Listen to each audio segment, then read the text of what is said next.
cows are empty. Won't be seen tonight, so we can bring you a very special episode of The Gen X-Files. Welcome to The Gen X-Files. I'm Jim. I'm Adam. And today's show is all about The Swarm. God. Oh, this movie. Okay, so this is the last of our When Animals Attack, and I guess technically we should have called it When Insects Attack and Some Animals. some animals. Since we basically just had bunnies and maybe, I think there were probably a few mammals. Lizards and stuff. So we should have probably called it When Insects Attack and probably a few animals. Yeah. You know, we had rabbits, which are animals, and there were probably some... How about when non-humans attack? Okay, we could have called... We're just litigating what we should have called the thing. We'll do this for the next... This is all stuff we should have done a month ago before we started. Welcome to our planning meetings. But, so we're at the end, and we saved not the best for last, The Swarm. This is my fault, too, because poor Adam, I got The Swarm and Killer Bees mixed up. And, well, I mean, it's not surprising. There were like 45 different Killer Bee movies in the 70s. And honestly, I'm not sure this is the one I was talking about. I don't think it was either. Like, I think it is, but there were so many bee movies. And we were so scared of Killer Bee. We had all of these esoteric threats that came to us, like killer bees or nuclear war or Bigfoot. Or quicksand. The giant army of big feet. Well, we had like a field in the cul-de-sac in our place, and we used to think that Bigfoot lived in there. We'd be like, we'll find Bigfoot. It was after he turned 40 and he moved to the suburbs. Yeah, he's just sitting there smoking, watering his lawn. Get out of here, kids. Get off my lawn, you bastards. We're going to kiss the cook. I burned the burgers again, goddammit. There were probably 5, 6, 7 Killer Bee movies. There were definitely 3 just in 1978 alone. Yeah, well, we were petrified. We were scared of the Killer Bees. We were scared, like I said, Killer Bees.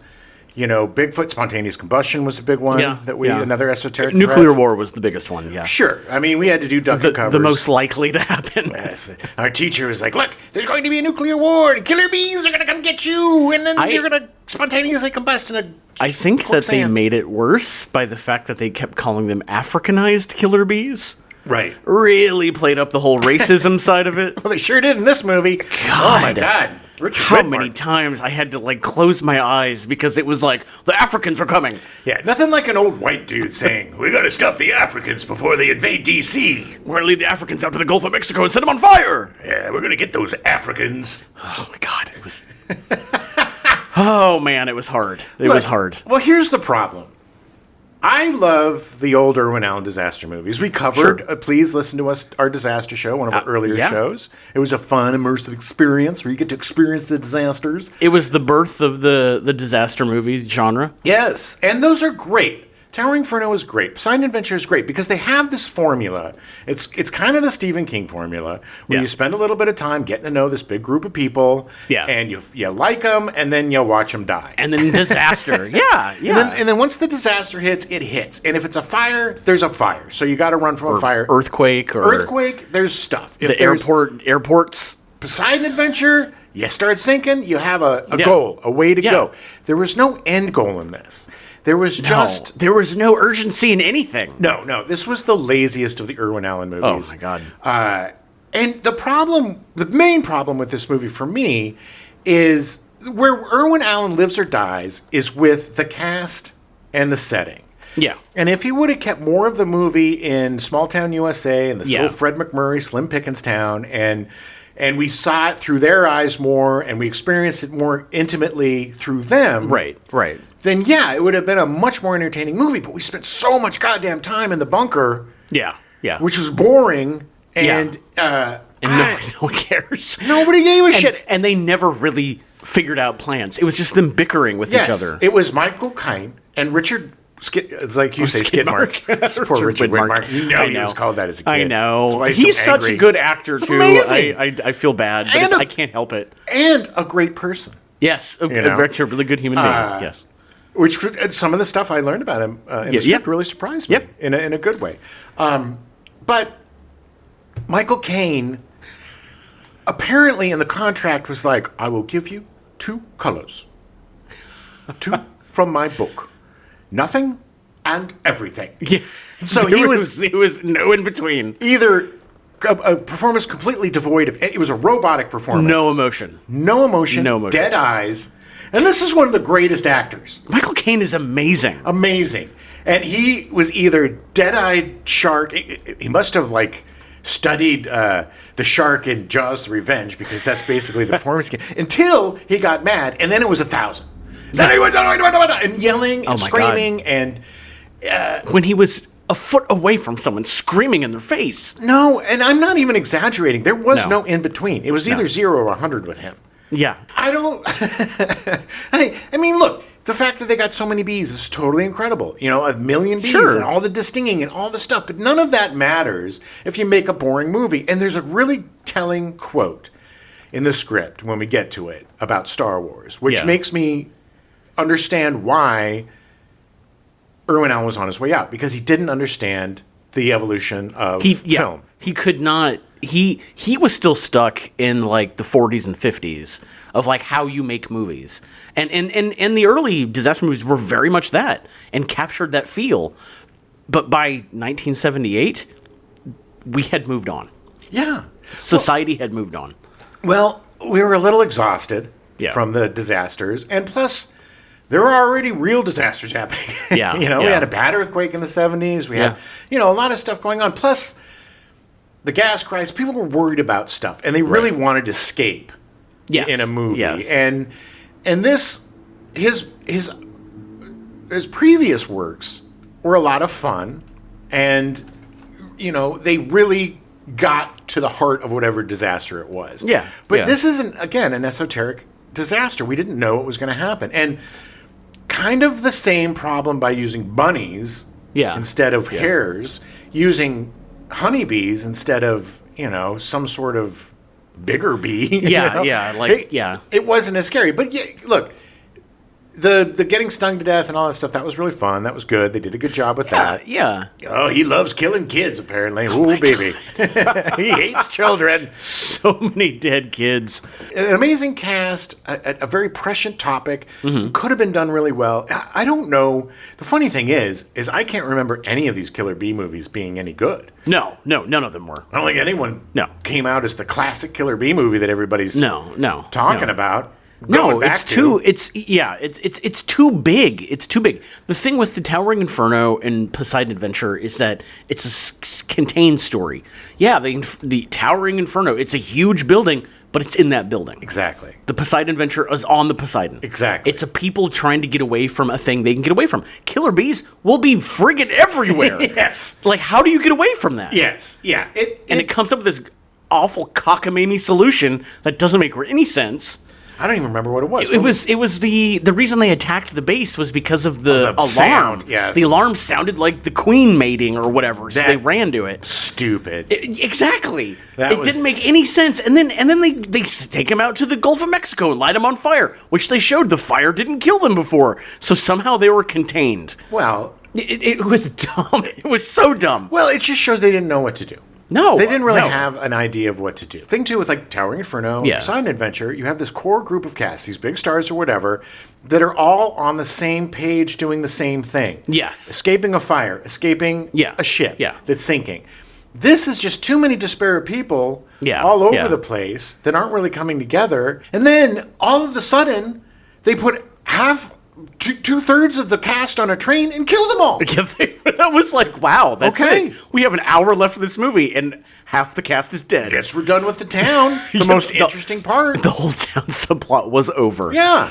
Yeah, and then it was just a lot of being in a bunker and a lot of people arguing and politics and stupid things. It's not exciting. Rid of the most interesting characters. I loved the love triangle between Olivia de Havilland and Fred MacMurray and Ben Johnson. Ben Johnson, yeah. I love Ben Johnson. I love Fred MacMurray. And it was Olivia de Havilland. Interesting seeing a love triangle with people in their 70s. Yes. That was interesting. Yes, and they're all such good actors. Oh, God, so good. So, the movie didn't deserve them.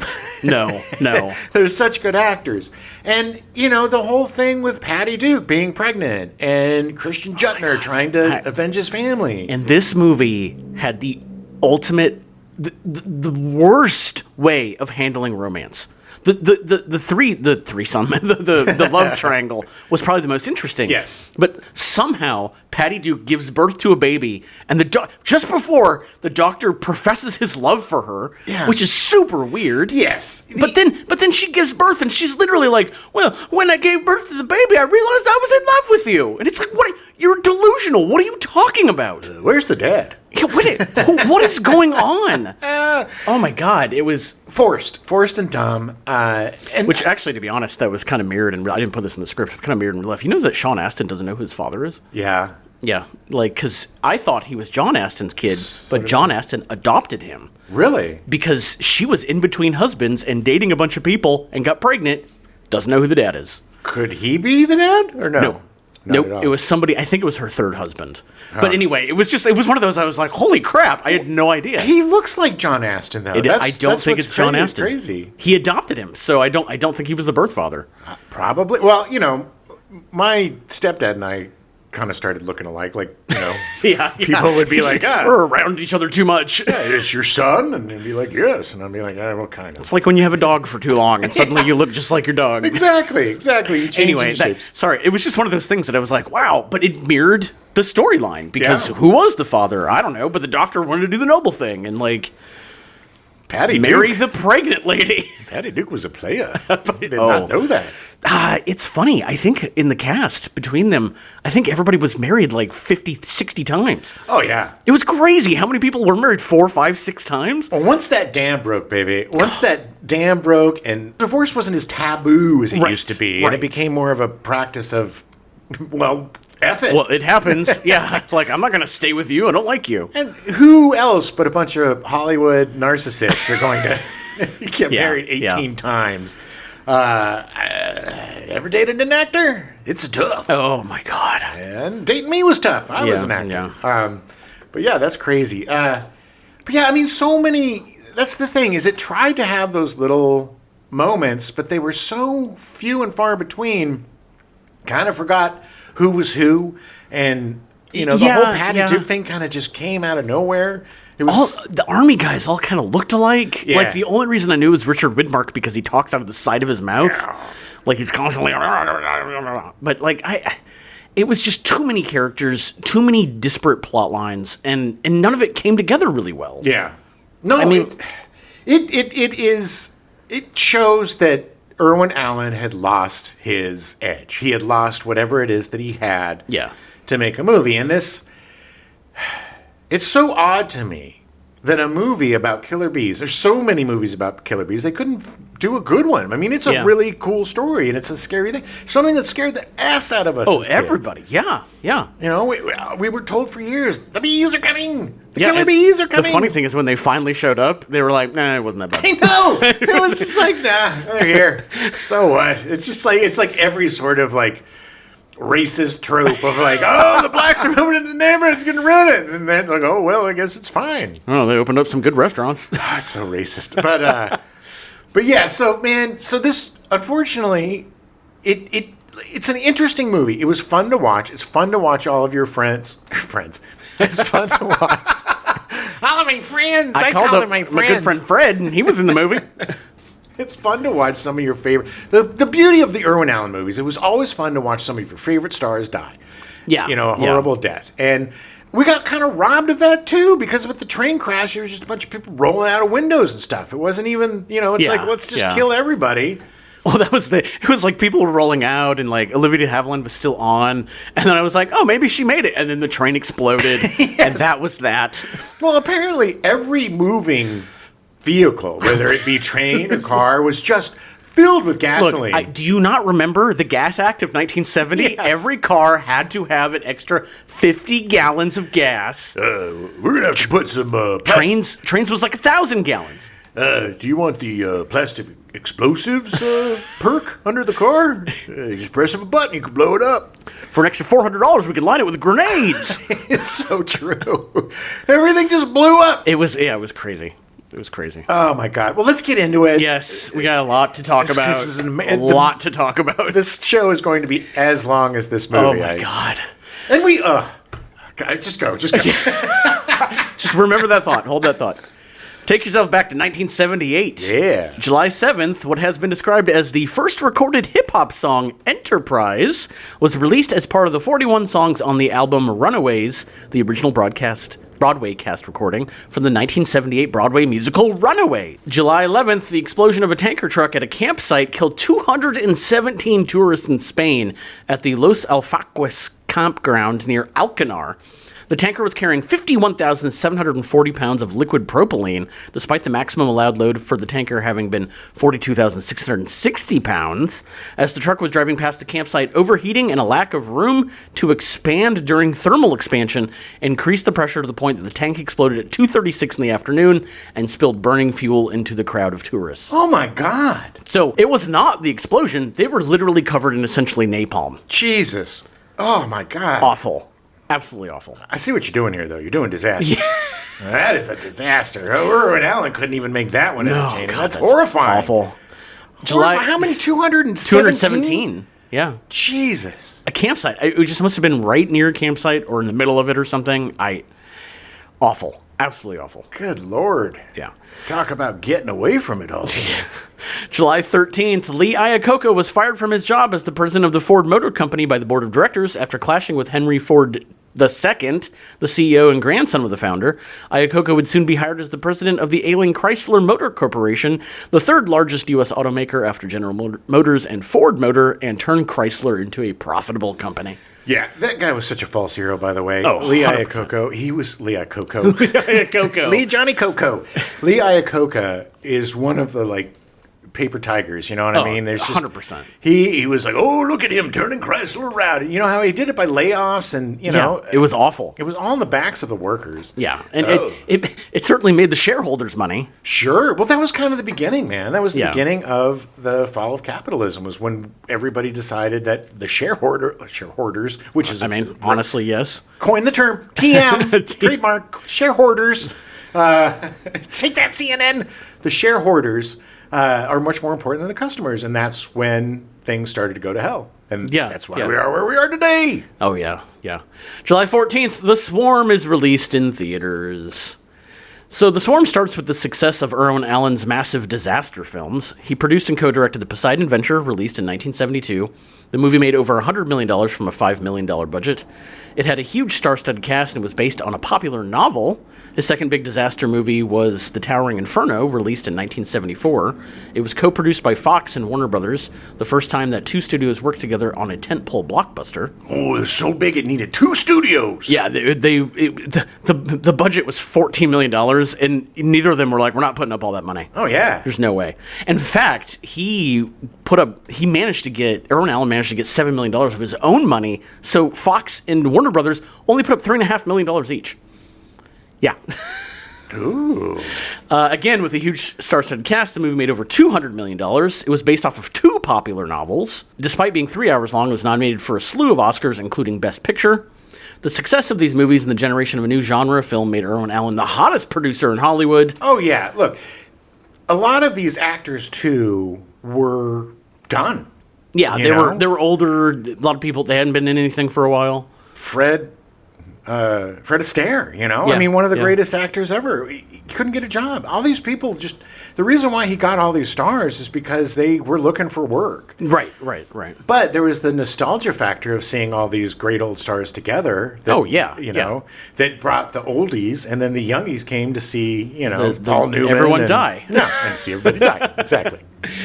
So he set up a $38 million deal to produce 3 more disaster movies, an adaptation of the 1969 novel The Day the World Ended, a sequel to The Poseidon Adventure, and an adaptation of Arthur Herzog's 1974 novel The Swarm, a nonfiction book called The Church Trap, released in 1968, a critique of Protestant, Catholic, and Jewish church organization and institutions. I'd like to read that. He was very anti-religion. Allen tapped Sterling Siliphant to adapt the novel into a screenplay.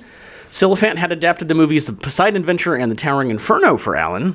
Siliphant had cut his teeth in TV, writing 37 episodes of Naked City between 1958 and 1963. Ooh, I think that's a cop show, wasn't it? Yeah, it was a cop show.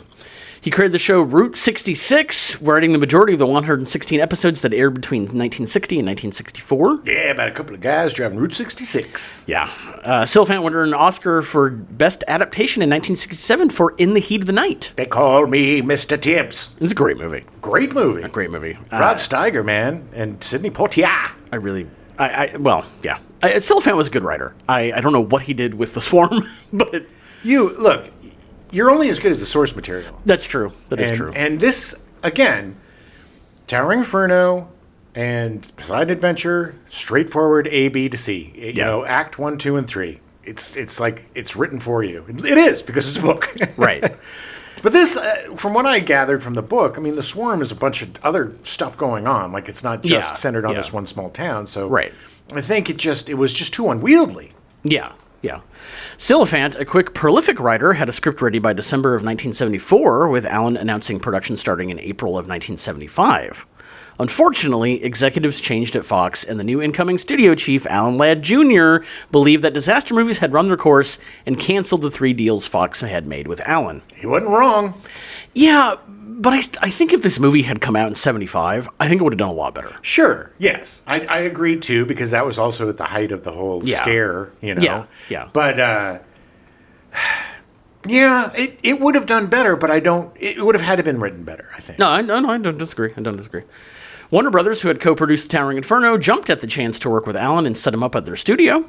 Allen put some of his focus on TV movies, including Flood in 1976 and Fire in 1977, which also delayed production of The Swarm. There are exclamation points in those titles, just so you know. Could you hear it? I heard those exclamation points, Adam. Nobody does exclamation like you. Thank you. Another factor was Allen's complete bafflement of George Lucas and Star Wars. He did not understand how a movie with no stars and no love story could capture the audience's imagination. I just don't get it. Look, there's no love story. It's just one smooch. And what's going on? Who's the star in this? Alec Guinness? What have you seen him in since The Bridge Over the River Kwai? This is crazy, Doc. This is nonsense. Nobody's gonna watch this stupid movie. Let's make The Swarm. Yeah. Regardless, Allen pushed on with the production of The Swarm and set about casting. Nice. Michael Caine was cast as Dr. Bradford Crane. I'll only play a character whose name rhymes with mine. I can't. Every time I see it, I keep wanting to say Dr. Caine.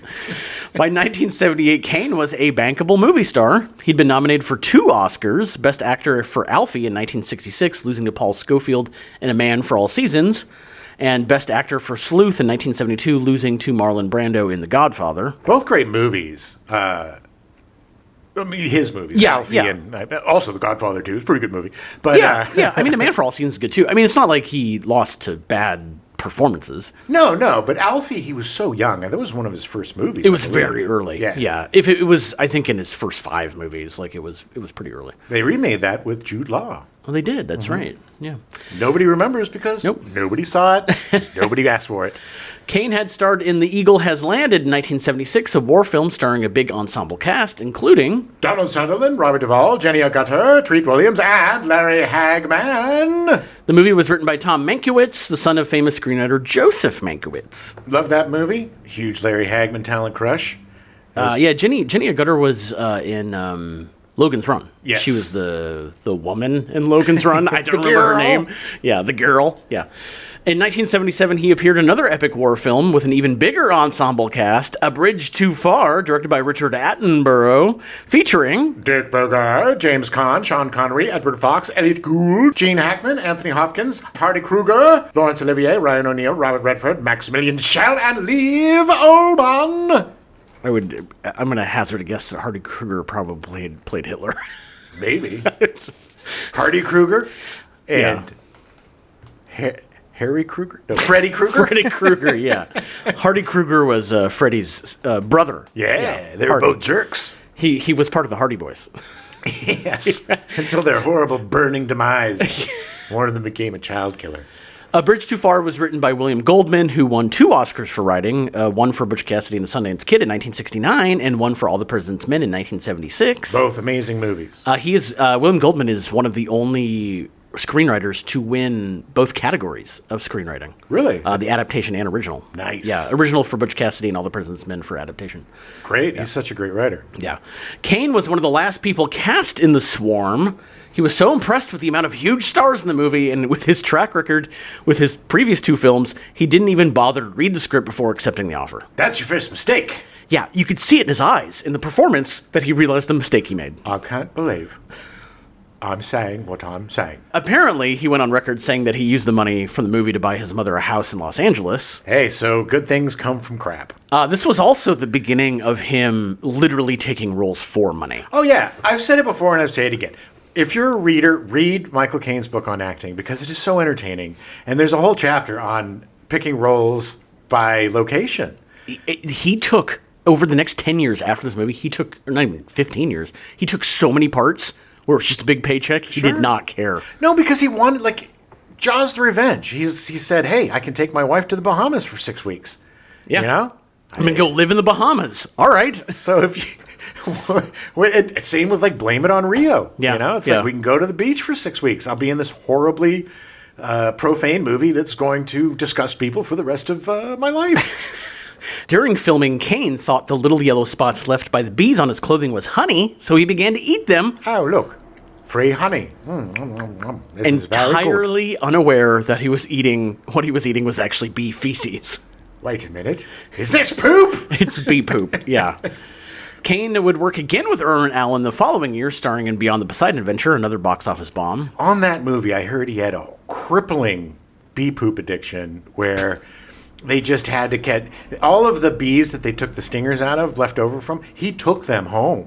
Yeah, he would go to his trailer and he'd have a jar full of bees and he would just squeeze them and the poop would go in his mouth. 1 minute, please. I need to prepare. I need to get my energy from my bee feces. Is Caine eating bee poop again? But yeah, he starred in the Beyond the Poseidon Adventure the next year, so he definitely and he knew that movie was going to be bad. I don't think he cared, really. No, at that point he was like, hey, paycheck, all right. Yeah. He's so fascinating. He's so fascinating because he starts out as an amazing actor and then just has this lackluster couple of decades of him just stumbling through crap because he wants to go on vacation. Yeah. And then as soon as he hits like 60, 65, again, it's amazing, unbelievable career again. He goes right back into winning awards. I love him so much. He would be nominated for another Best Actor Oscar in 1983 with Educating Rita, but would lose to Robert Duvall for Tender Mercies, making him 0 for 3 in the Best Actor category. That was a tough year, too. Yeah. Caine would finally snag an Oscar statuette, but for Best Supporting Actor in 1986 for Hannah and Her Sisters, beating out Tom Berenger and William Dafoe for Platoon, Denholm Elliott for A Room with a View, and Dennis Hopper for Hoosiers. That was a tough year, too. And I don't know, man. I mean, honestly, of those, I really think Dennis Hopper should have won that. Yeah, or maybe Berenger and Dafoe, Berenger and Dafoe were very good in Platoon. Amazing in it, yeah. Yeah. I don't know. I'm not a huge fan of Woody Allen in retrospect. That is part of the reason why I don't think he should have won. Well, I mean, his performance is great. It is great, but it's also, I'm just playing a dude. Yeah. You know what I mean? Yeah. These guys are playing Vietnam guys, and Dennis Hopper was an alcoholic and he was a father, so good. and had like he was, That was the renaissance for his career. Yeah. Hoosiers brought him back from the dead. It's crazy. Caine would win Best Supporting Actor again in 1999 for The Cider House Rules, beating out Tom Cruise for Magnolia, Michael Clark Duncan for The Green Mile, Jude Law for The Talented Mr. Ripley, and Haley Joel Osment for The Sixth Sense. Yeah, he definitely deserved it for that. Good night, my kings of New England. What is it? My kings of New England, my princes of... Yeah, whatever. I got to be honest. Of the 5 of them, I think that his was probably the weakest performance. Really? Yeah. I thought he was great. Regardless, Michael Caine won the Oscar and was good in The Cider House Rules. He was. I enjoyed him. Caine would be nominated for Best Actor again in 2002 for The Quiet American, but would lose to Adrian Brody for The Pianist. Ugh. And to be honest, of all the performances, his performance in The Quiet American is probably his best. It's amazing. The stuff he got nominated for, I should say. My absolute favorite thing that Michael Caine has ever done was his little supporting act in Children of Men. Yeah. Like, he was so brilliant in that. I thought, wasn't he nominated for that? No, I don't think so. Should have been. Yeah. His final role was in The Great Escaper in 2023, about a 90-year-old who escapes from prison. Oh, that sounds cool. I never saw that. Yeah, it's probably around somewhere, but yeah. Just very slowly made his way. He has a broom, and he's just slowly sweeping his way towards the exit. Who's the new custodian? Yeah, he's old. Who cares? So make sure he turns in his uniform at the end of the night. Michael Caine. He officially retired from acting on October 13th, 2023, announcing during a BBC radio show, I kept saying, I'm going to retire. Well, I am now. Because I figured I've had a picture which is, I played a lead and got incredible reviews. The only parts I'm liable to get now are old men, 90-year-old men. And I thought, well, I might as well leave with all this. I got wonderful reviews. What am I going to do to beat this? Yeah. I mean, ignoring the fact that he's had an amazing career, he was like, this last movie that nobody saw was good, so I'm gonna be done. Well, it's funny that it takes until 90 for guys to play old men roles, and it takes till 30 for women to play old women roles. But yeah, but that definitely probably was the last lead role he was gonna get. Sure, and he's right. Either the best thing he could probably get at this point is some juicy Alzheimer's movie or something where he's an old guy dying or something. Whatever he'll be doing, it'll be focused on the fact that he's old, and like that's it, And he deserves better than that. He does. It's very limiting to play that, and he's in his 90s. Jesus, he's 92, and he's enjoying his retirement with his gorgeous wife. He's amazing. Yeah, Katharine Ross was cast as Helena Anderson, the other. Oh no, I guess she was a military scientist doctor. I guess studied insects or something. She at the beginning of the movie had her uniform on. Yeah, there's at some point later too, because I totally forgot. She puts it on to remind us because we all forgot. I totally forgot she was in the military. And it was like, oh, that's right, she works for the government. But I guess she was a scientist. She was like a liaison. The military wasn't she like the liaison between him and the military? Yeah, but she had some kind of scientific training or something. Maybe. I mean, I assume anyway. Again, things the movie should have made more clear. Well, she was a girl, Adam, and it was the girl part. Ross started in TV in the early 60s before making her feature film debut in Shenandoah in 1965, playing James Stewart's daughter. She did a good job. A good job. Her breakout came in 1967 with The Graduate, starring Dustin Hoffman and Anne Bancroft. She played Anne Bancroft's daughter despite being only 8 years younger than Anne Bancroft. Yeah, it's like the Harrison Ford. Yeah. And Sean Connery playing his dad. Ross would be nominated for Best Supporting Actress Oscar, but would lose to Estelle Parsons for Bonnie and Clyde. No shame in that, baby. No. She was great. Oh my God, amazing, yes. At the time, Ross was under contract with Universal, and she was getting tons of offers, but Universal wouldn't loan her out to other studios. Yeah, stuck with us, lady. This is the funny thing, is I didn't realize how far and how late the studio system went, the contract system went. Like, I don't even think about it in the late 60s. Well, Harrison Ford talks about being in there, and my favorite story of his is he's a contract player, and he's going to do stuff, and this guy calls him into his office, and he remembers this guy's name, and he's like, you don't got it. You ain't going to make it. We're letting you out of your contract. You're never going to be a star. And apparently he saw that guy at a party years later, and the guy's like, well, I guess I was wrong. And he's like, guess you were. Katharine Ross said about this, I'm not a movie star. That system is dying, and I'd like to help it along. Which seems very... For someone who was in The Graduate, that seems very apropos. Well, sure. She's a young actor coming up with the other young actors like Dustin Hoffman and... Like Jack Nicholson. Well, Jack Nicholson, Dennis Hopper, all these guys that are... Who are going to do their own thing. They're all studying Stella Adler. They're all taking acting super seriously, and they don't want to be movie stars. They want to be artists. Yeah. And I think she was part of that group. I agree. Despite this, in August 1968, she signed a new contract with Universal to make 2 films a year for 7 years. Well, money's got to make money, baby. Her first role in the new contract was in Butch Cassidy and the Sundance Kid in 1969. So good. I love that movie so much. So, yeah, we gotta cover that at some point. That is a perfect movie. Yeah. I haven't seen it in a long, long time. The stuff that they do in that movie is ridiculous. Just that whole section. Dum, dum, dum, and it's just photographs of them. Right. You know, it's the montage is so great. I love that movie so much. I'm going to watch that today. Okay. She was dropped by Universal in the spring of 1969 for refusing to play a stewardess in Airport, starring Burt Lancaster and Dean Martin. Good for her. Yeah, she didn't want to be in a big... This is the irony. In 1969, she didn't want to be in a big disaster movie. Well, I also think she didn't want to play a stewardess. I think she wanted something meatier than just the girl part. You know? Ross dropped out of Hollywood for a while after marrying Oscar-winning cinematographer Conrad Hall in 1969, her third marriage at the age of 29. Oh, these Hollywooders. They love their marriages. Conrad Hall is a genius, by the way. He won 3 Oscars. Deservedly so. That guy is one of the best. Brilliant man. He's top 10 of the best cinematographers. I would say top 5. I would agree. Yeah.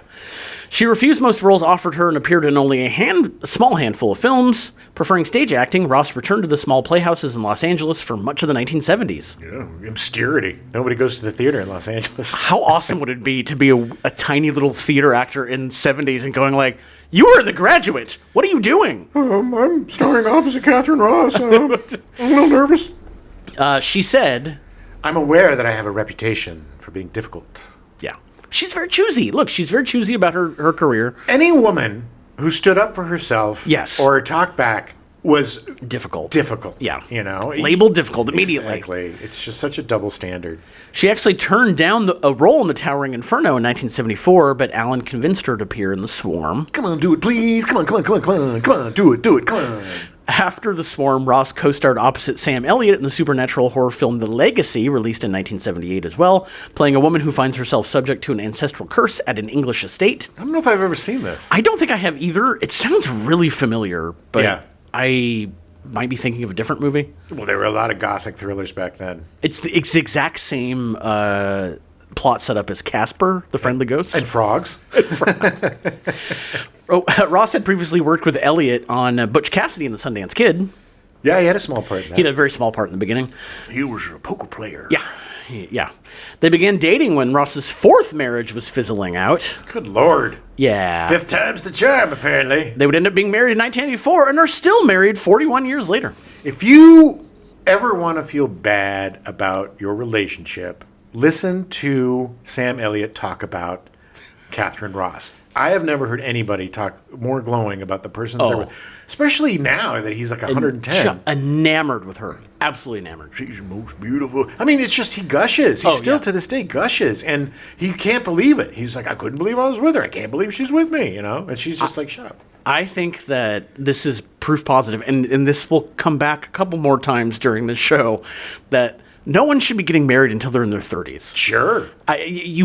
She had to take 5 times because it was 5 times wrong. Adam, some people need 5 practice marriages. I guess. To get to the real marriage. But I'm glad they found each other. They're an amazing couple. Yes, and the most beautiful couple. My goodness. Yes. She most recently starred in Attachments in 2019 about a grandmother that needs the help of an IT nerd to help her communicate with her granddaughter. She isn't retired, but is waiting for her next role at the age of 85. All right, let's cast her. Get her going. She's amazing. 2017, she was in some movie with Sam Elliott. They were together, and I watched a weird thing on imdb.com with Kevin Smith interviewing them. Oh. It was super weird, but I was like, I mean, granted, this was now 8 years ago, but she looked gorgeous then. Yeah. She's fine. She's great. Yeah, she's doing great. They both are. They both, yeah. If those were your Grampies and Grammys, oh my you'd God. just be like, I can't even go out with them because I feel like I'm so ugly. Richard Widmark was cast as General Thaddeus Slater. Yeah, talking out of the side of my mouth. After appearing on radio and in stage plays, Widmark's first feature was Kiss of Death in 1947, a film noir, playing a giggling sociopath who famously pushes a woman in a wheelchair down some stairs to her death.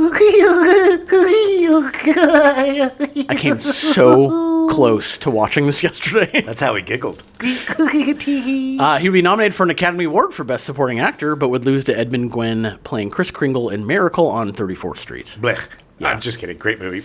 But he I did need a great to see job. this movie. But Kiss of Death, it's on YouTube. You can watch the whole thing for free. I might have to do it. And it looks gorgeous. I have to do that today. I need to see him pushing a woman down. Well, I need to see him as a giggling sociopath. I mean, it was literally his very first movie. He just came out like a cannonball. He was a good-looking man, too, back in the day. He was.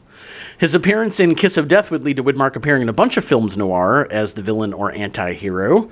And as his career progressed, he would transition into playing heroes. Notable films include The Alamo, playing Jim Bowie in 1960, starring and directed by John Wayne. You want to see a movie that is not historically accurate. Also very long and very bloated. Yes. Yeah. Just like John Wayne. Yes. He was also in Judgment at Nuremberg in 1961. He performed a miniseries about Benjamin Franklin, broadcast in 1974, which was a unique experiment of 4 90-minute dramas, each with a different actor impersonating Franklin. Yeah, I know. It's weird, and I kind of want to see this. Yeah. They included Widmark, Beau Bridges, Eddie Albert, Melvin Douglas, and Willie Ames, who portrayed Franklin at age 12. Willie Ames? Yeah, at age 12. The series won a Peabody Award and 5 Emmys. Well, look, Beau Bridges looks like him. Like, he's the most comparable to him. Just Willie Ames from Zapped as Ben Franklin. And 8 is Enough. 8 is Enough and Charles in Charge. Yeah. Wasn't that Willie Ames? Yeah. Willie Ames, Scott Baio's bestie. Widmark would start to play more supporting roles, including in Murder on the Orient Express in 1974. His first disaster movie was Roller Coaster in 1977, playing an FBI agent. Oh, that's a great one. Have you seen that? No. I need to see it. Oh, it is about a roller coaster that gets sabotaged, but it's on the same par as like 2 Minute Warning or Bloody Sunday. Right. Shortly after The Swarm, Widmark would have a significant supporting role in Coma for Michael Crichton in 1978. That was not a great adaptation of that book, but people were obsessed with Coma. Obsessed with it. In 1984, he would appear in Against All Odds, starring Jeff Bridges and James Woods. His final film was the 1991 drama True Colors, starring John Cusack and James Spader. Ugh, what a bad. Which I don't remember anything about that movie. Yeah, I don't either. I just remember it not being very good. But Against All Odds was a great movie. Yeah. It's probably really dated now. Yeah. I'd love to see it. It's got one of the greatest car chases ever. As a Los Angelino, I know you would love it because it's all the way through the Hollywood Hills. Oh, nice. Okay. And it's nuts. Okay. That was the whole selling point of that movie, was basically that car chase. Car chase, all right. That's good to know. The only thing I think of when I think of Against All Odds is them in the beach and the music video that was for the Phil Collins song. Yeah, that's literally all I think about when I think of it. Take a look at me now. There you go. After more than 60 films, Widmark retired, citing that movie making had lost its magic. Despite having spent a substantial part of his career appearing in gun-toting roles such as cowboys, police officers, gangsters, and soldiers, Widmark disliked firearms and was involved in several gun control initiatives. This is fascinating, and this absolutely surprised me. Yeah. In 1976, he stated, I know I've made a kind of a half-assed career out of violence, but I abhor violence. I'm an ardent supporter of gun control. It seems incredible to me that the United States is the only civilized nation that does not put some effective control on guns. Yeah, I agree with you, Richard. Yeah.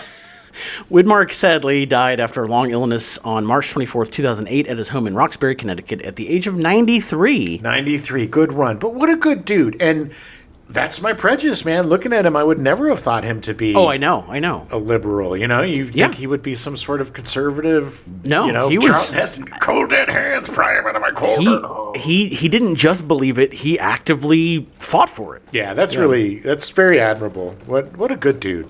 Richard Chamberlain was cast as Dr. Hubbard, which sounds like a character from The Simpsons. Yes. Exactly. That's Dr. Hubbard. Chamberlain became a household name and a teen idol in 1961 when he played Dr. Kildare in the show of the same name. He is a pretty man. I mean, he is pretty. We were watching when he first showed up with that incredible beard and hairdo. We were both like, he looks like just one of the guys, like a woman. He looks like to be a man, a kind of androgynous-looking woman putting on a beard and wig to try to fit in. I was waiting for him to pull it off, be like, I'm a woman, I'm going to save the bees. He's just a beautiful man. Very pretty eyes, gorgeous eyes. He was in 191 episodes of Dr. Kildare over 5 seasons. That made him a huge star. Huge star, yeah. Chamberlain was also well known for acting in period films and TV movies, including The Three Musketeers in 1973, playing Aramis, co-starring Oliver Reed and Michael York. I love those movies. I didn't realize, number one, I didn't realize there were three of them. Yes. And so we will definitely have to cover these. Yes. Oh my God, they're the most, if I remember correctly, because I'm a huge Three Musketeers fan. I've read that book. I just read that book a couple years ago, and it holds up. It is an amazing adventure book. I can't believe it was written when it was, because it was so, still to this day, one of the most fun adventure books you could read. Yeah. Way to go, dumbass. There were a lot of them, too. I had no idea. Yeah, I mean, it was great. And they really captured the fun of the books.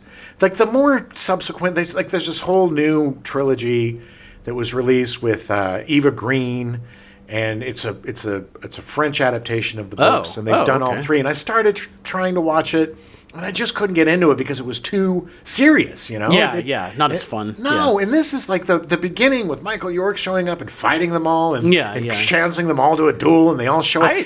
I've never seen these movies. And Michael York is brilliant as D'Artagnan. He is so good. And Oliver Reed, holy shit, man. Yeah. I had a huge talent crush on him, and he was so good in this movie. They are the best of the, in my opinion, of the Three Musketeers adaptations. He's also in The Four Musketeers in 1974, the sequel to The Three Musketeers. Yeah, it was awful. Yeah. No, it was still fun. He was also in The Return of the Musketeers in 1989, the sequel to The Four Musketeers. Now, that one was not very good. It was based off of a book that I didn't realize was literally called The Three Musketeers 20 years later. Oh. The original Alexandre Dumas book was written as if it was 20 years later. Crazy. And they were older and, like, kind of past their prime. And nice. Yeah, the whole thing is fascinating. I'll give it another shot. Yeah. I mean, God, that doesn't mean the movie's any good, but I'm just, I was surprised that I was like, I really feel like Alexandre Dumas was kind of the Stephen King of his time. Yeah. He just kept cranking out books. Yes, exactly. He was like, He was also, Richard Chamberlain was also in Julius Caesar in 1970 playing Octavius. Yes. Yeah. He was in The Music Lovers in 1971 playing Pyotr Ilyich Tchaikovsky. Yeah, he was great. Yeah. Lady Caroline Lamb in 1972 playing Lord Byron. F. Scott Fitzgerald and The Last of the Bells, a TV movie from 1974 playing F. Scott Fitzgerald. He's got some meaty roles. He does. The Count of Monte Cristo in 1975, a TV movie playing Edmond Dantes. The Man in the Iron Mask in 1977, a TV movie playing Louis XIV and Philippe. Ooh. Yeah, the brother that gets put in the Iron Mask. Yeah. The success of his TV movies would start him being cast in TV miniseries, with people donning him the king of the miniseries, appearing in Centennial in 1979, Shogun in 1980, The Thornbirds in 1983, Dream West in 1986, and The Bourne Identity in 1988, being the first person to portray Jason Bourne. Yeah. Sure. Everybody, when you think Jason Bourne, you think Richard Chamberlain. Yeah.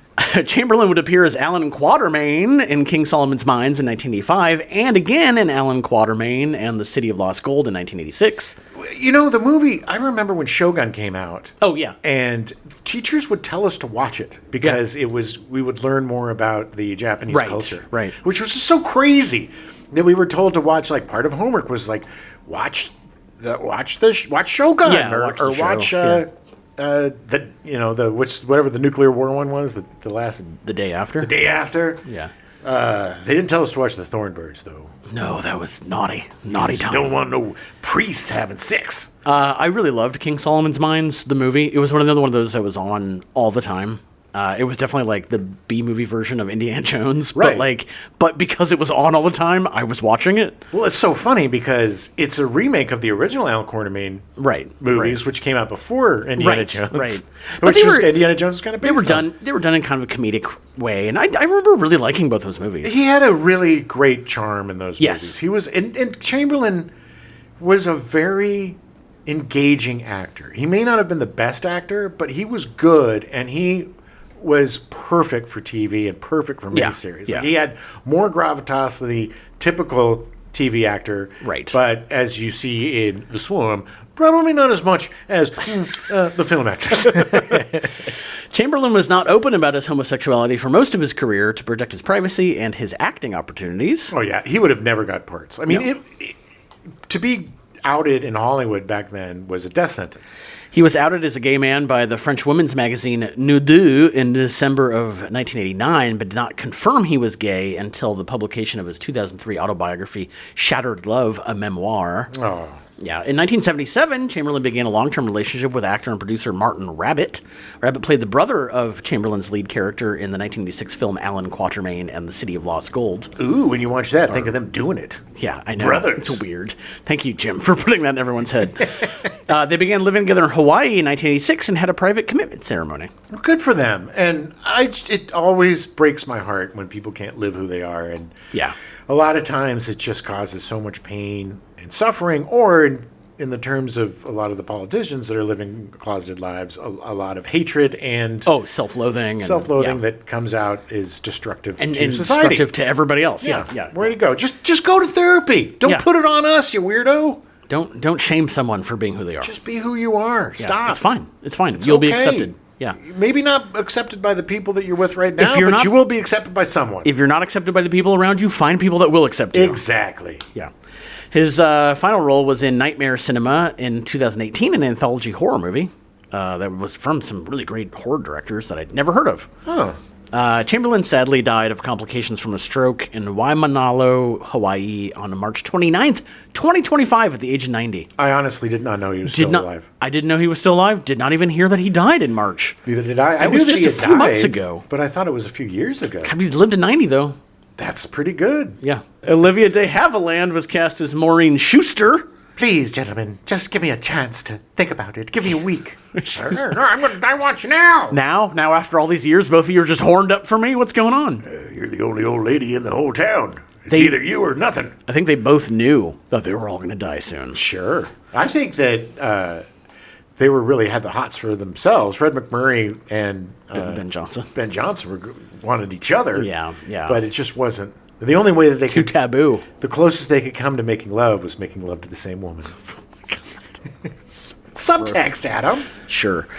Because God knows the Swarm is well known for subtext. Well, people forget. Between 1935 and 1988, de Havilland appeared in 49 feature films. One of her best-known roles is that of Melanie Hamilton in Gone with the Wind in 1939, for which she received the first of her 5 Oscar nominations, the only one for Best Supporting Actress. She would lose to her co-star Hattie McDaniel for Gone with the Wind. Yeah.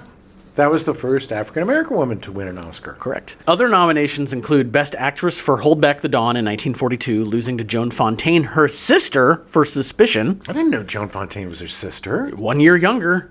And in fact, her and her sister are the only siblings to have each won Academy Awards in the lead acting category. That's cool. This award would cause a very public rivalry between the two of them that would not be put away for like 40 years. Do you think it was real or just for the publicity? I think it was real. Really? I think the younger was very jealous, and I think that then in turn de Havilland got really jealous, and they just sniped at each other constantly. Well, actors aren't the most, adjusted people. No, they are not.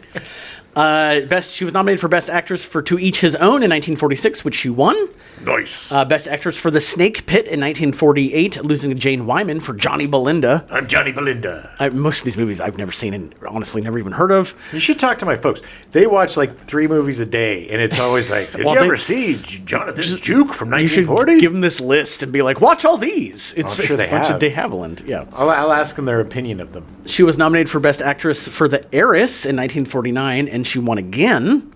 The year before The Swarm, de Havilland appeared in another disaster movie, Airport 77. Who was she in that? She wasn't the stowaway, was she? No. That was. I'm sure she was some rich woman or something. I don't remember. I don't remember. She might have been like the wife of the guy that was running the whole show. Isn't Airport 77 the one with the Concorde that crashes in the ocean? I think so. And that's the one where George Kennedy finally got a promotion to like. Finally, he's not just moving the planes on the tarmac. I think he was in charge.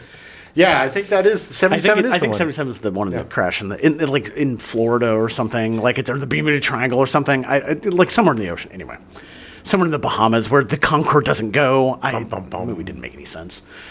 Bringing back the Concorde. Did you hear that? No. Yeah. Oh, good. Supersonic's coming back. Good. She would only appear in one more feature film after The Swarm, The Fifth Musketeer, released in 1979, a German-Austrian adaptation of one of the Musketeer books, which itself was based on The Man in the Iron Mask. Okay. Yeah, this is another, again, Alexandre Dumas, he released a Musketeers book that literally took the legend of the Man in the Iron Mask and just made it his own. Yeah. Because he's like, why not? She had a short cameo as the Queen Mother in The Fifth Musketeer. She then retired from acting. Okay, good for her. Yeah. And this is the craziest thing, de Havilland died in her sleep of natural causes at her home in Paris on July 26th, 2020 at the age of 104. 104 is nothing to sneeze at. God, yeah. Before her death, she was the oldest living and earliest surviving Academy Award winner and was widely considered as being the last surviving major star from the golden age of Hollywood cinema. Her last words were, "I beat you, you old bitch, my sister." I actually don't even know when Joan Fontaine died, but it was definitely long before 2020. I win! 104! I outlived you! Did you see me tap dancing on your grave? I use your Oscars as door stops, you old biddy! Ben Johnson was cast as Felix Austin. Oh my God. One of the admirers. I absolutely adore Ben Johnson. He has that way about him that is just so reassuring. Like, yeah, his character in Last Picture Show, and he's just always, and even the Wild Bunch, he's just always so even keeled and centered. He's the kind of guy you would always seems like the kind of guy if shit went down, you'd want Ben Johnson there. You want him on your side. Just such a great actor. He was a Western actor who also happened to be a world champion rodeo cowboy. Not surprised. Not the only one in this cast. Richard Chamberlain? Yes, Richard Chamberlain. That's why he moved to Hawaii. He was doing his rodeo career. No, there's no bigger state for rodeo than Hawaii. He started as a stunt double until he met John Ford, who helped him transition into acting. Well, let's get you transitioned into acting, Ben. His first credited feature was Three Godfathers in 1948, directed by John Ford, starring John Wayne. That's a good one. Have you seen that? No.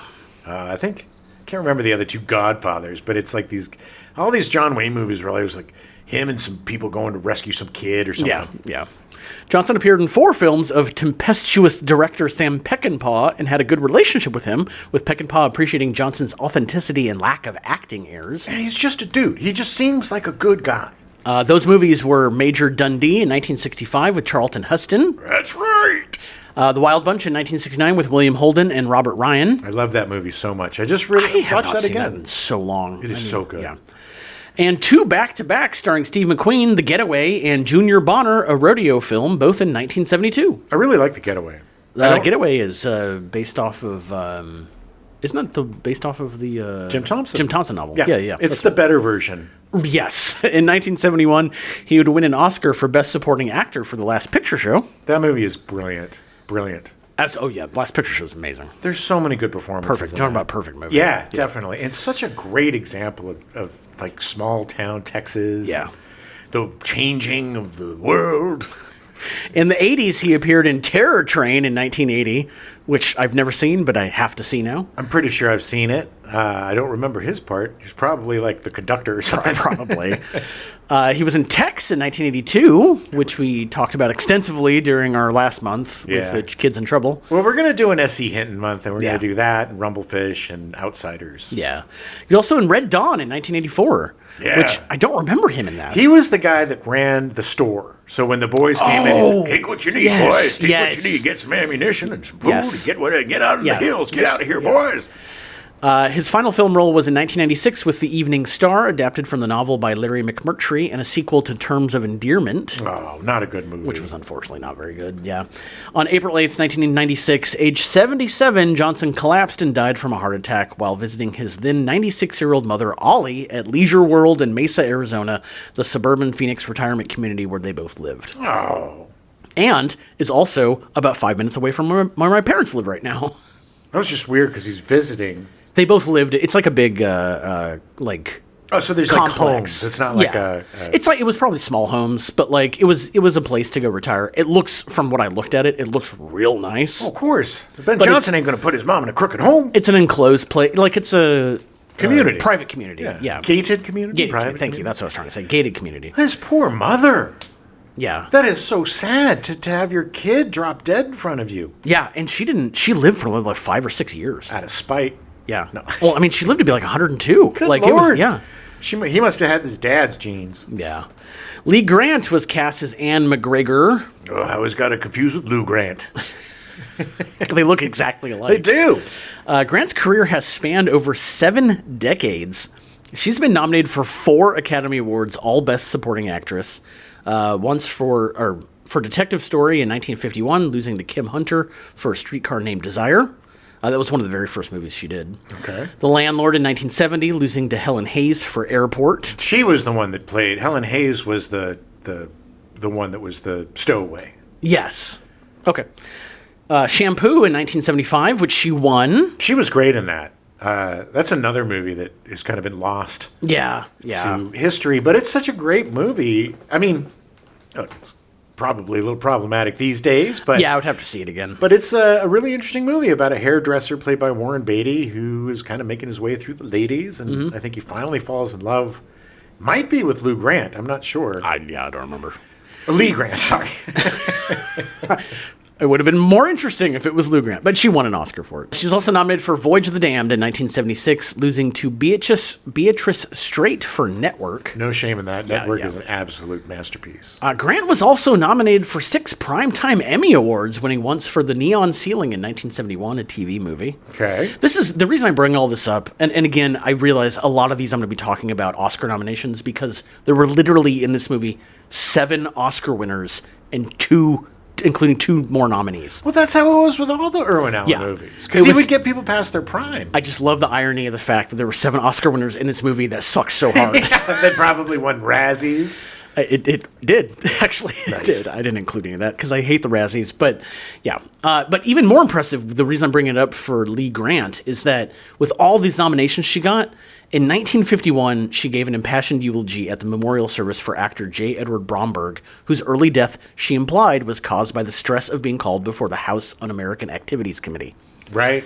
After refusing to testify before the House Un-American Activities Committee, she was blacklisted for 12 years, what she considered her prime years, as she called it. Yeah, look, people forget about McCarthy era. You know, it probably would be a good thing to revisit today. If you want to look at, past becoming prologue. Yeah. It was a disgusting part of our history where people were called out for being communists and blackballed from the industry and forced to tattle on their fellow performers to keep their careers. If you didn't, you were blacklisted. Yeah. And there are a lot of great directors that came along after this that specifically hired these blacklisted writers and artists and directors because they were so disgusted by what happened, as well they should be.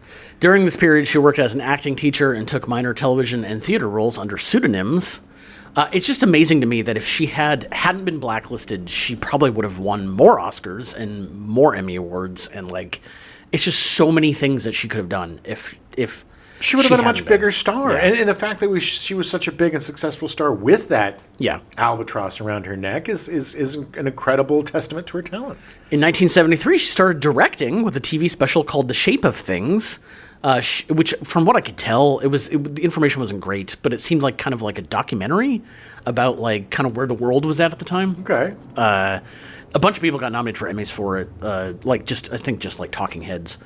She would go on to direct 12 TV movies, 5 documentary films, 2 feature films, and 48 episodes of Intimate Portrait, a docuseries. She was an artist, man. Crazy good. Her last on-screen role was in 2005 with Going Shopping. 'Cause women be shopping. There was only one name in it I recognized, and I remember. It was awful. It looked awful. Okay. She has only one credited role since then, voiceover for the 2020 film Killian and the Comeback Kids. Okay. It was an animated movie. She's still around at almost 100 years old. She's fascinating to me because she didn't seem that old in this movie. No. She always, I always forget that Lee Grant had a career in the 50s. Yeah.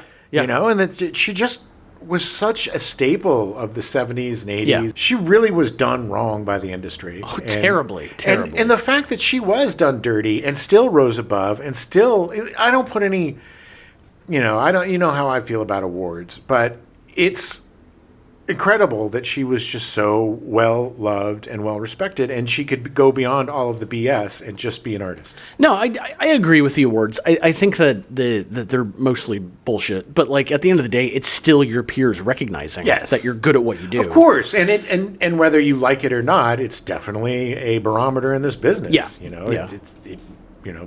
Me not liking the Oscars doesn't change the prestige factor that it gives people most in the eyes of most people. Correct. Except for little bitter pills like me. It is just it's an easy yardstick at the end of the day. Yeah.